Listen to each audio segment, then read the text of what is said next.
Thomas Soto, 6h-9h sur Europe 1. Le débrief de la matinale, les temps forts de ce que vous avez entendu ce matin sur Europe 1. Hervé Falciani, l'homme qui a dénoncé le scandale HSBC, était mon invité à 7h45 pour l'interview vérité. Et selon lui, on n'a encore rien vu.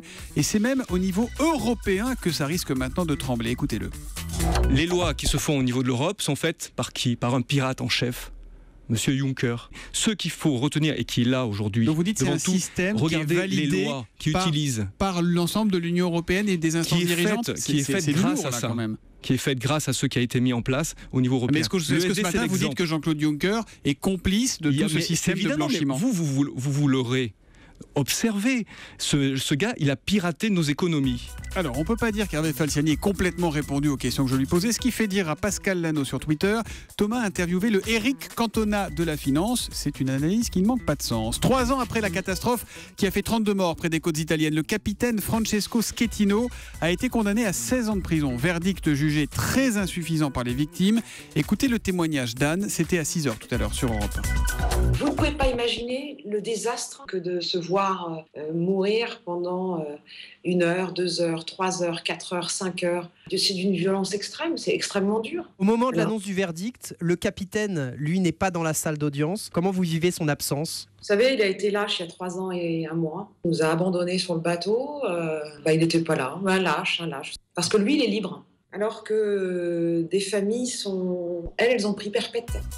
La maire de Paris, Anne Hidalgo, aura entre les mains en fin de matinée un rapport sur la faisabilité et l'opportunité d'organiser les Jeux Olympiques d'été de 2024 dans la capitale. Mais la capitale sera-t-elle candidate à l'organisation de ces Jeux ? Écoutez la réponse de Patrick Caner, c'est le ministre de la Jeunesse et des Sports. Il était mon invité pour la question qui fâche de 7h15 tout à l'heure.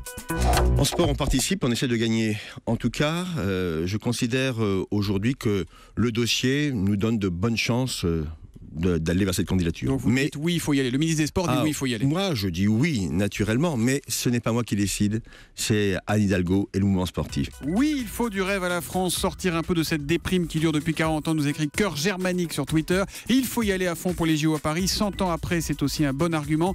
Et les retombées, elles, sont toujours là 100 ans après, car c'était en 1924, les derniers Jeux d'été à Paris. Et ça, c'est ce que nous écrit Damien B86. Et puis, on a pas mal d'appels également, notamment cette question de Mathieu au 3921. Bonjour Mathieu. Bonjour Thomas. Quelle est votre question, Mathieu ?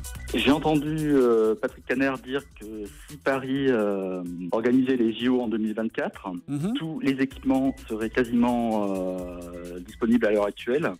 Mais ne sont-ils pas obsolètes en 2024 ? Ah oui, c'est une très bonne question et je la pose à notre médaille d'or du service des sports d'Europe 1, Corinne Boulou. Corinne, c'est vrai que le Stade de France, il sera un petit peu vieux tout ça, il n'y a pas de toit rétractable. Hein ? Oui, mais il n'y en a pas besoin pour des Jeux d'été, pour l'athlétisme, pour les cérémonies d'ouverture et de clôture, avec ou sans pluie. On fait quand même les Jeux Olympiques.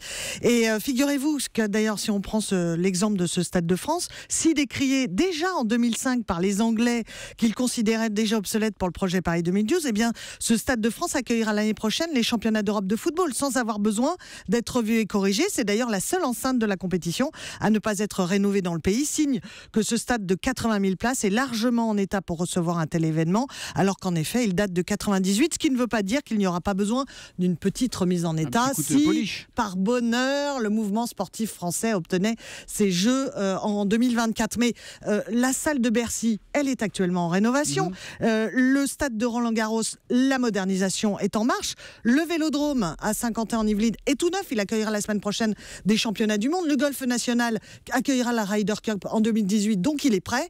Donc voilà, tout va donc bien. On est prêt, donc il n'y a plus qu'à les décrocher. À part la piscine. À part la piscine. Alors ça, c'est vraiment le gros point noir du dossier, mais ça date depuis un petit moment maintenant. Les précisions de Corinne Boulou, la réponse donc à Mathieu. Comme Mathieu, vous réagissez à la matinale sur Twitter avec le hashtag un matin, sur europe1.fr et au 3921.